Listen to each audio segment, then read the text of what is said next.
Hey crew, Coach Josh here with GarageGangGyms.com, and today we're going to talk about how to improve your front rack position. Now, a couple things we're going to need. We're going to need a foam roller, we're going to need some lifting straps, and a resistance band. But before we get started, let's make sure we're warm. I like to warm up on the air bike quick in sweats to make sure I get warm. I really only do 30 to 40 second bursts, maybe 2 of them, and then my core temperature is plenty warm, and then that's when I get started. Okay, so before we actually take it to the floor, we want to talk about what are we trying to achieve when we have a front rack position. So it really comes down to which of the exercises you're doing. If you're pressing over your head, your elbows can be down a little bit more. If you're front squatting, your elbows should be forward a little bit more. If you're catching a clean, you might not even have a whole grip on that bar and push those elbows forward. So just thinking about what kind of a front rack position you need might already help you, and you may not need some of these following exercises. So ideally, this bar would sit across as much of my meat as possible. So I'm not choking myself in order to do that, but it's sitting not only on my shoulders, but on my collarbone a little bit. And what I'm thinking about, and this is what fixes a lot of people's rack position, is I'm not lifting my elbows up, because lifting my elbows up is going to put that bar pushing back into my throat. It's also going to kick me back into my heels, making it really hard to squat or press. Because if my elbows are up, then this is some weird, awkward tricep position, or I have to drop my elbows in order to press. So what we're looking to do, front rack position for a squat, a press, a clean, is I'm trying to push my elbows forward, but also rotate my forearm and elbow out. When I do that, what happens is, as I push my elbows forward, I gain a little bit of height in my pec here, because again, I'm trying to put as much meat on this bar as I possibly can. And then when I rotate my forearm out and my elbow out, now I just created a huge shelf. I'm not lifting my shoulder up. In fact, if we lift our shoulder too high, we can actually strain a rib, which is never something we want to do, right?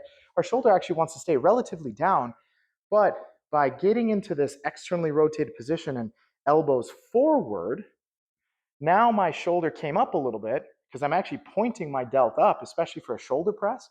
We always want to think about pointing our delts up so I can do my shoulder press. But even in a front rack for a squat, it gives us as much shelf space as possible. So again, I'm pushing my elbows forward, rotating them out, and that's what's giving me a lot of back engagement to hold this bar. So again, just understanding what's expected in your front rack position could already help fix you. I'm feeling a lot of tension in my upper back. My hands are completely relaxed. Elbows are in and rotated out. Completely relaxed in my hand. And then as I squat, all I think about is just doing this position better. I take my breath, pushing my elbows forward, rotating those forearms, coming up. Push, coming up. If I'm doing a shoulder press, my elbows drop. My elbows are still turned out. I press this bar. I come back down. Again, my shoulders are pointing up. And again, those tips right there might already fix your front rack position, and you may not need what follows. But if you're doing that and you're struggling to get into those positions, come with me to the floor and I'll show you some things you can do.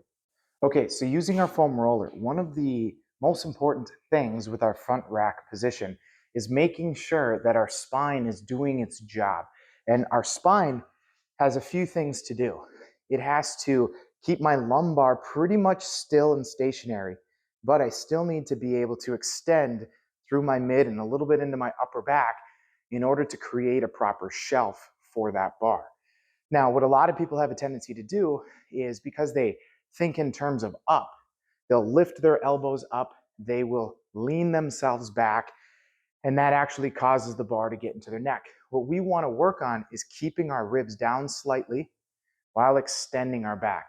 And we're going to do that using the foam roller. Now, we're going to put the foam roller right where your diaphragm inserts into your spine. It's very uncomfortable. You're going to feel very breathless, but we're going to work a little bit above, a little bit below.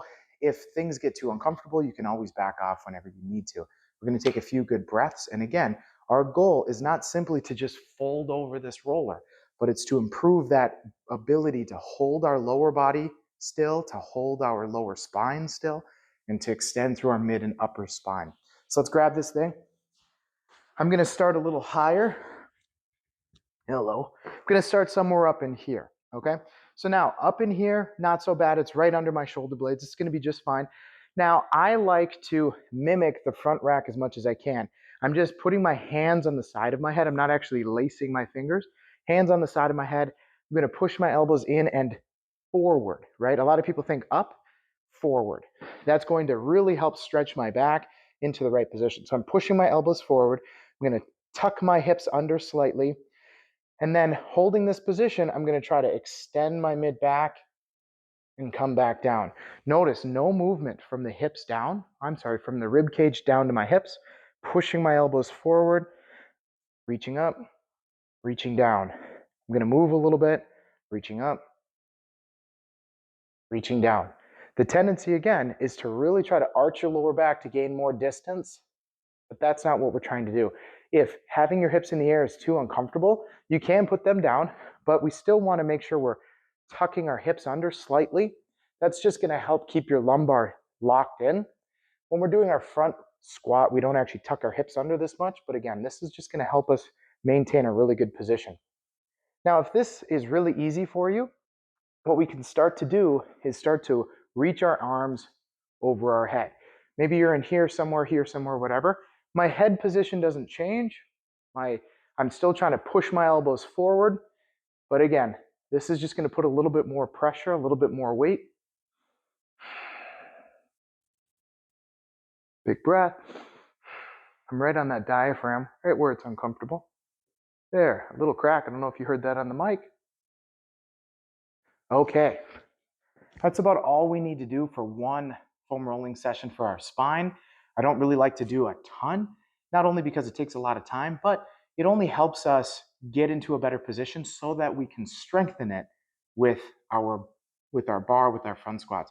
We don't want to imagine we're getting stronger using the foam roller. It's opening up our position so that we can do our front squat better. Now, right after this, perfect opportunity to grab the bar, see how it feels. We're just going to move on to the next modality to try to open you up. The next thing we're going to do, and again, maybe the foam rolling already fixed you. The next thing we're going to do is use a band to stretch our lats. So a lot of people think, oh, my wrists are weak and that's why my wrists hurt when I hold that rack position. That's usually not the case. Your wrist is probably just fine. It's just probably in a terrible position. And as it fatigues, it gets stiff. Your body's like, wow, this is not comfortable. This hurts. But chances are you're just not doing a very good job of being able to push your elbows forward. So if I turn and push my elbows forward, you can see how my whole back stretches in order to get into that position. But sometimes you're going to need a little bit more help to get that stretch. So what I'm going to do is I'm going to try to wrap this band around my arm as much as I can. Something like this. I'm going to sit back and I'm going to try to keep my arm in position as I sit down and back into position so that I get a good stretch down the side of my body, side of my lat. I might even twist under. But again, it's all about feeling that sensation. If you feel nothing, you're not in the right position. You're not doing this correctly. And then I'll play around, trying to open up as much as I can. I'll switch sides. And again, arm is straight. Feel that stretch. I'm pushing my armpits down. If you feel nothing, you're not doing this right. Great. Now, some people will take this band and go up and over their head. I prefer, instead of using a band to try to stretch my triceps or even my lats in this position, I like to actually grab the bar and do somewhat of a French press. So I'll show you that.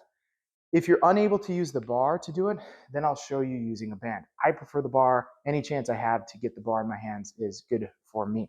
So I'll get into that rack position. I'll bring my hands somewhat close together. Arms go up, and I bring my arms behind me. You can see how I'm pushing my elbows forward, and then I'll press up. This is going to give me a pretty good position. I can even sneak my hands in a little bit more. Some people like to set it on their shoulders and maybe ride their elbows up. Maybe they'll do both. Maybe they'll do it from the front. Whatever it takes to try to get those elbows forward so that bar can sit on you as much as possible. Now again, if any of those positions weren't working for you, and I do recommend you try a few, maybe from behind the head, on the back, in front. those aren't working for you, let me just grab another band and show you a way you can do it with the band. Okay, so light duty band, just gonna stand on it. It's gonna go up and over my head. Pretty similar position to where that bar was. And then from here, again, I wanna feel quite a bit of a stretch. Then I'll come up. Again, I can go behind my head if I want, more pressing style, more scratch my back style, whatever you wanna do. Elbow up, elbow forward. I would prefer you try to get into, again, a similar position to your front rack position so that you can really get a good stretch going. And last but not least, I like to use straps. What this is going to do is it's going to put my whole hand on the bar, which is a position I'm always trying to achieve, especially if we're talking an overhead press, maybe not a front squat, but it's going to lock me into position and simulate as if the bar is a little bit heavier, because for me, sometimes just getting the empty bar on my rack position correctly or in my rack position correctly can be a little bit more difficult. So let's strap in. So using this camera here, hopefully you can see this, it's going around the bar. And the nice thing about these straps is they go in between. If you have a lasso strap, it's just gonna go all the way on the side. Sometimes I'll even go on the side too when I'm doing this warm up. If I'm using straps in my workout, I'll go toward my thumb always. But again, to warm up a rack position, I might allow for a little bit more crank. So I'll put it in between the strap here. And then again, I'm trying to get my elbows as far forward as I can so that it sits nicely, okay? And then from here, I can do my front squats if that's what I want to do, okay? As I squat, I'm pushing those elbows forward, whatever it is that I'm working on for that day. So let's see it from a different angle so you guys can see it. So I'll just wrap towards the thumb just for it to be quicker. Again, I'm going to try to push my elbows forward as far as I can. It allows me to have a really nice tight hand position, take my breath, keeping those elbows pushing forward. And if as you're going down into that squat, you feel more and more tension, maybe you don't squat all the way down. Maybe you're just going part of the way down. Maybe you do some overhead presses that way to help you warm up that front rack position. Whatever it takes, that's what you need to do. So there you have it, guys. Hopefully some of those tips made your front rack position a lot more comfortable, a lot easier for you to do your squat or your press. For some of you, it was just simply knowing what you're trying to accomplish to get that position, and that took care of you just fine. For some of you, you needed to get the band out, the bar out, the foam roller, the straps, the whatever, in order to improve that. But again, front rack is front rack. Once you've gotten a lot better at this, now let's really load it up and do some front squats. Again, this was Coach Josh from GarageGangGyms.com. I'll see you next time.